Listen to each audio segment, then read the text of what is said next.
Jumpa lagi dengan saya Ahmad Kardiman di Adkar Channel. Ibnu Sina merupakan salah seorang ilmuwan dan filsuf muslim yang menerapkan logika filsafat dalam teologi Islam. Sejarah mencatat Ibnu Sina telah menghasilkan ratusan karya tulisan dalam berbagai bidang ilmu pengetahuan termasuk matematika, geometri, astronomi, fisika, kimia, metafisika, filologi, bahkan musik dan sastra. Beliau bernama lengkap Abu Ali Al-Husain bin Abdullah bin Sina. Dunia Barat lebih mengenalnya dengan nama Avicenna. Ibnu Sina lahir di Afsana, dekat Bukhara, yang sekarang termasuk wilayah Uzbekistan, yakni pada tanggal 22 Agustus 980 Masehi. Ayah Ibnu Sina dikenal sebagai seorang sarjana yang dihormati. Ibnu Sina tidak pernah menikah sepanjang hidupnya. Ia menghembuskan napas terakhir pada bulan Ramadan 1037 Masehi pada usia 57 tahun dan dimakamkan di Hamadan, Persia yang kini termasuk wilayah Iran. Beliau pernah berucap, "Saya memilih umur pendek tapi penuh makna dan karya daripada umur panjang yang hampa." Sejak usia belia, Ibnu Sina telah menunjukkan kemampuan intelektual yang tinggi. Pada usia 10 tahun, ia sudah menjadi penghafal Al-Quran. Selanjutnya di umur 16 tahun, Ibnu Sina belajar ilmu kedokteran kepada Abu Abdullah An-Nakili. 2 tahun setelahnya, Ibnu Sina berhasil menyelesaikan status penuh sebagai dokter. Pada 997 Masehi, Ibnu Sina mendapatkan panggilan dari penguasa dinasti Samaniyah, yakni 819 hingga 999 Masehi di Persia, yakni Al-Amir Ar-Ridho Nuh II. Ibnu Sina diminta mengobati penyakit sang amir dan berhasil. Keberhasilan Ibnu Sina membuatnya menjadi seorang yang dihormati di Kekaisaran Samaniyah. Bahkan Ibnu Sina mendapatkan berbagai akses dan fasilitas, termasuk perpustakaan.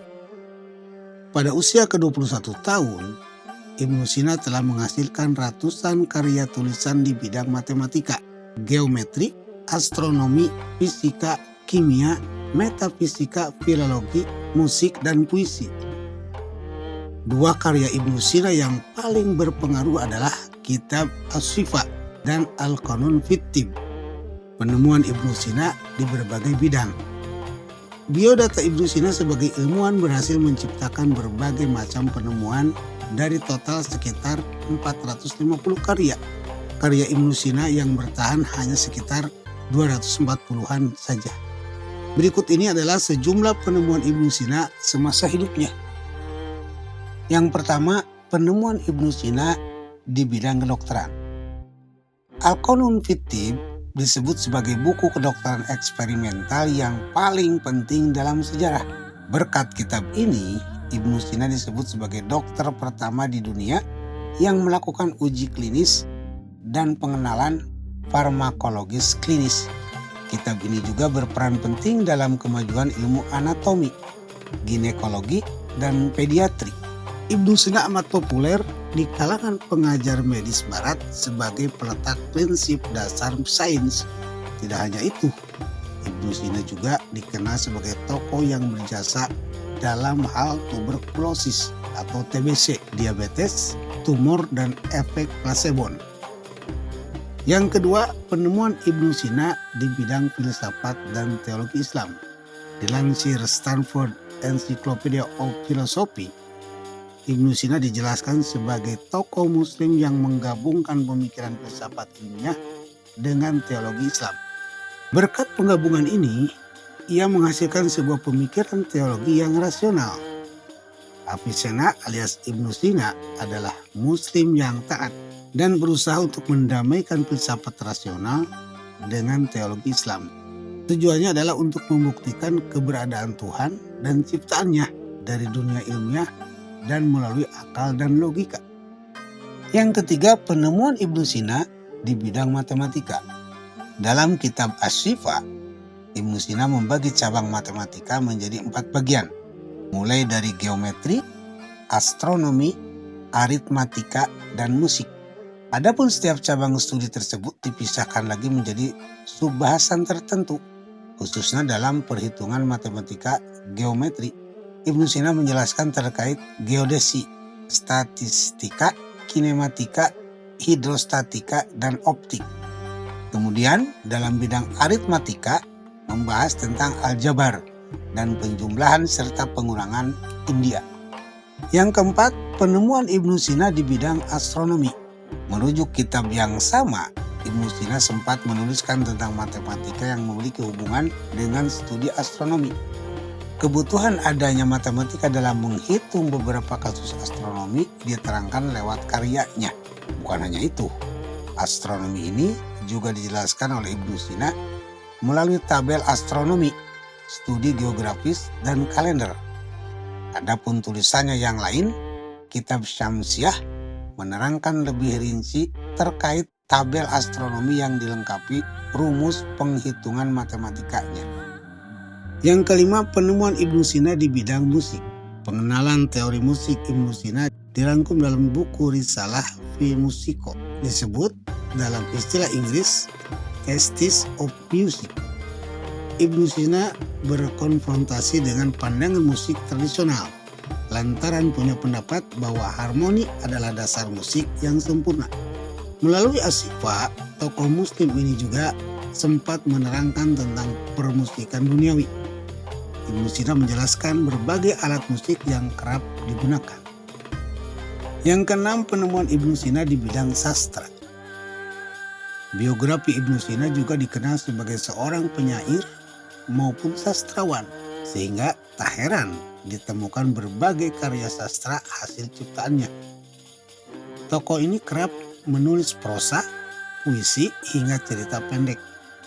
Salah satu karya sastra Ibnu Sina yang terkenal yakni Persian Poem. Puisi atau syair tersebut menunjukkan estetika alam lewat sudut pandang realis. Kemudian dibalut dengan kata-kata yang kesannya membahagiakan. Karya-karya Ibnu Sina. Beberapa karya Ibnu Sina yang paling terkenal adalah Sirat Asy-Syaikh Al-Rais, The Life of Avicenna, Al-Isyarat wal Tanbihat, Remarks and Administration, Al-Qanun fi Tibb, The Canon of Medicine, Risalah fi Sir Al-Qadar, Essay on the Secret of Destiny, Danis Nama'i Ala'i, The Book of Scientific Knowledge, Kitab Asy-Syifa, The Book of Healing, Kitab An-Najat, The Book of Salvation, Risalah fil Ishq.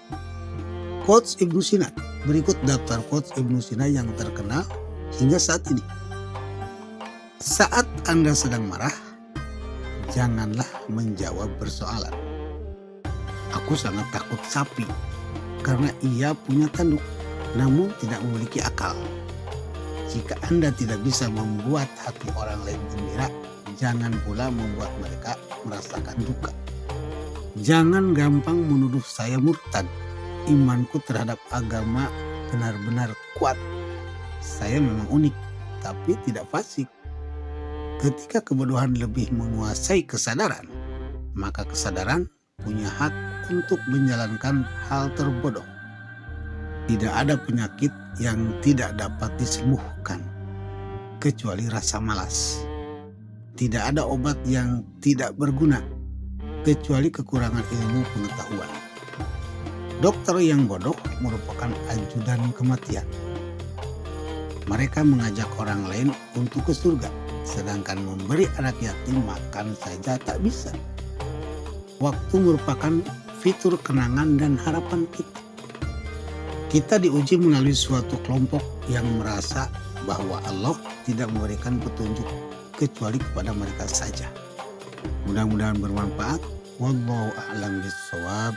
Assalamualaikum warahmatullahi wabarakatuh.